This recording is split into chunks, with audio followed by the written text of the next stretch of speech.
بچے کی وفات پر صبر کرنے والوں کے لیے بشارت۔ جی ہاں، حضرت ابو موسیٰ اشعری رضی اللہ تعالیٰ عنہ سے مروی ہے کہ رسول اکرم صلی اللہ علیہ وسلم نے ارشاد فرمایا کہ جب کسی بندے کا بچہ فوت ہو جاتا ہے تو اللہ تعالیٰ اپنے فرشتوں سے فرماتا ہے، تم نے میرے بندے کے بچے کی روح قبض کر لی؟ وہ عرض کرتے ہیں جی ہاں۔ اللہ عز و جل فرماتا ہے، تم نے اس کے جگر گوشے کو لیا ہے؟ فرشتے عرض کرتے ہیں جی ہاں باری تعالیٰ۔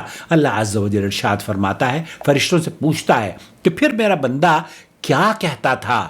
وہ کہتے ہیں کہ اس نے تیری حمد بیان کی اور انا للہ و انا الیہ راجعون کہا۔ اللہ تعالیٰ فرماتا ہے، میرے بندے کے لیے جنت میں ایک عظیم الشان گھر بناؤ اور اس گھر کا نام بیت الحمد لکھ دو۔ اس گھر کا نام، اس کی حمد کے بدلے میں اس گھر کا نام بیت الحمد رکھو۔ اس حدیث کو امام ترمذی نے نقل کیا ہے۔ یہ حدیث قدسی ہے۔ اللہ رب العالمین مجھے اور آپ کو ان احادیث کو سننے کے بعد دوسروں کے ساتھ شیئر کرنے والا بنائے۔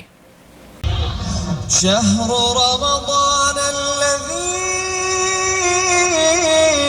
انزل فیہ القرآن